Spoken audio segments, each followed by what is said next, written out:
C'est en sortant de l'ex-cathédrale Sainte-Sophie, transformée en mosquée en juillet dernier, et après la prière ce vendredi, que le président turc s'en est de nouveau pris au président français. Macron est un problème pour la France.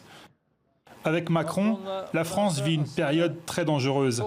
J'espère que la France va se débarrasser du problème Macron le plus tôt possible. Entre ingérence diplomatique et attaque personnelle, Recep Tayyip Erdogan a définitivement laissé tomber les gants avec Emmanuel Macron, qui n'entend pas les relever, évitant ainsi l'escalade. Je crois dans le respect. Je pense que...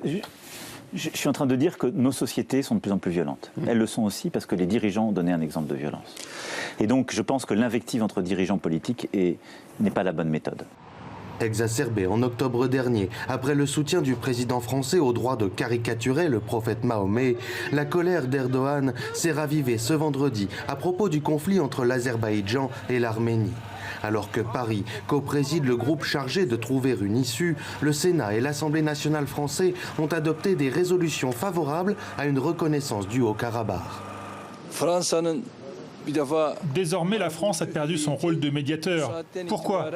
Tu es un médiateur et de l'autre côté, tu as adopté une résolution dans ton Parlement sur une région pour laquelle tu es censé être médiateur. Depuis environ un an, petites phrases et attaques plus ou moins grossières trahissent la dégradation de la relation entre le Turc et le Français. Paris agite depuis plusieurs semaines la menace de sanctions de l'UE contre la Turquie, mais se voit opposer les hésitations de plusieurs États membres, notamment de l'Allemagne.